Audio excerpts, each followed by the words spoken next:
Hey everyone, I'm here to talk about a strange event in the early 1960s. Imagine this. It is the dead of winter in 1959, in the remote Ural mountains of Soviet Russia.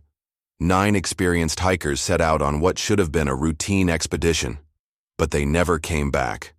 What happened to them? Today we're diving into one of the most baffling and chilling mysteries in modern history, the Dyatlov Pass Incident. Stay tuned for more updates. On January 23, 1959, 10 students from the Ural Polytechnic Institute, led by 23-year-old Igor Dyatlov, set out on a skiing expedition. Their goal? To reach the summit of Otorten, a mountain deep in the northern Ural range. The hikers were well prepared. Experienced in winter trekking, they carried enough supplies to handle the harsh Siberian winter. But somewhere along the way, something went horribly wrong.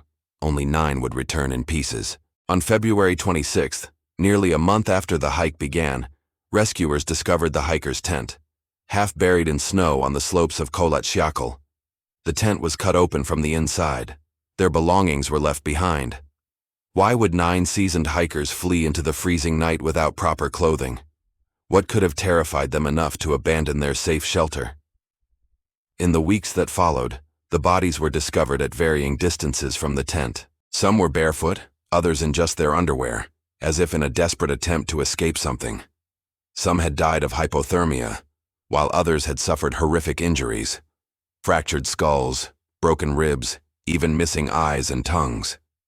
Strangely, there were no signs of a struggle. These injuries didn't match typical animal attacks or human violence, and although the group was inexperienced in the area, they had mapped their route, which led investigators to believe they wouldn't have willingly ventured off course in poor weather. So what could have caused such horror that compelled these young people to flee, shedding their clothes and abandoning their camp in the middle of the night? Some suggest an avalanche forced the hikers out of the tent. Others speculate about secret military tests in the area. And yes, some even mention a Yeti or other mysterious forces.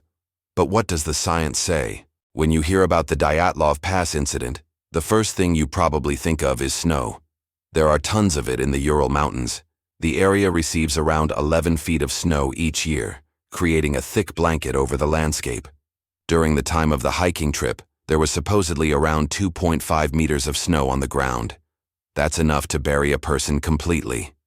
This heavy snowfall suggested that a classic avalanche may have overwhelmed the hikers. However, scientists started to question this theory as they learned more about the case. Avalanches typically cause extensive damage to the surrounding environment, including dislodged rocks and crushed trees. Yet the only major disturbance found near the tent was a small depression consistent with a skier's indentation. Further observations revealed that the snow was undisturbed for several meters around the tent. Even if the hikers had been buried, they likely would have only suffered chest compression and suffocation. Several of them showed signs of being alive after the burial, such as skin abrasions consistent with being dug out of the snow. Also, not all of them were found at the same distance from the tent, suggesting they had tried to run away from the danger. And then there's the strange condition of the tent itself.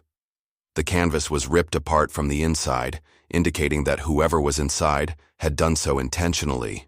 Why would anyone abandon their shelter during a snowstorm unless they feared something terrifying lurking outside? As for the rest of their gear, it was perfectly fine, containing everything from cameras to matches. It seemed unlikely that a natural disaster would have spared all of their equipment.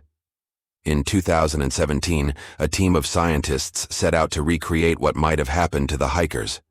They hypothesized that a small avalanche known as a slab avalanche could have been responsible for both the physical damage and the horrifying experience that prompted the hikers to flee.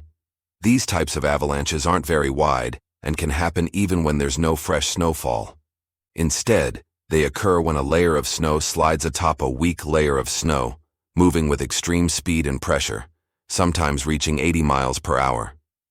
Experiments conducted by the scientists revealed that a slab avalanche could explain the injuries sustained by the hikers, including the missing eyes.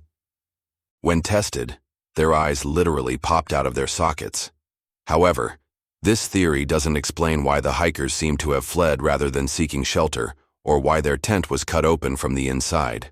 In 2020, Russian authorities reopened the investigation, applying modern forensic techniques to the decades-old case.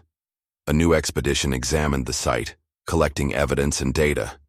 DNA analysis confirmed the identities of the deceased. But what new insights might they have uncovered? One expert speculated that the hikers might have encountered unusually warm temperatures, which could have destabilized the snowpack and triggered a spontaneous avalanche. Another theory suggests that the hikers were intoxicated and stumbled out of their tent, confusingly high and unable to recognize the danger until it was too late. However, toxicology reports found no traces of alcohol in their systems. It seems that the answer lies in the details, specifically the microscopic makeup of the snow. One researcher proposed that the slab avalanche theory holds water, given that the top layer of snow might have slid over a weak layer of frost-penetrated granular snow.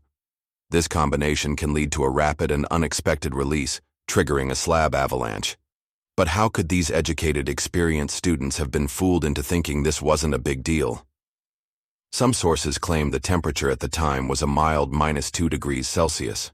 According to one of the survivors, Yuri Yudin, he was unable to go on the hike due to appendicitis. He recalled seeing dark clouds in the sky and heard distant thunder, suggesting a storm might have been brewing. This could explain why the hikers decided to leave their tent and venture out into the wilderness, believing they were in immediate danger. Yudin also reported hearing screams in the night, but he assumed they were part of the storm. Perhaps they weren't. Did the hikers stumble upon a hidden crevasse under the snow? Although the area appeared flat, could they have fallen into a hole? This could explain the missing items and the trauma sustained by some of the hikers. Regardless, researchers believe that the hikers probably ran out of the tent scared for their lives, not realizing the danger of hypothermia. The injuries sustained by some suggest they might have been trying to get away from something falling on them from above. It's possible that they were trying to reach higher ground, but the avalanche caught them off guard. The story of the Dyatlov Pass Incident serves as a stark reminder of the unforgiving nature of the elements. While we may never fully comprehend what these 9 hikers experienced in their final moments, their tragic tale continues to captivate our imagination and remind us of the mysteries that still lie dormant in our world. So what do you think happened at Dyatlov Pass? Let me know in the comments below. Don't forget to like and subscribe for more chilling mysteries from history.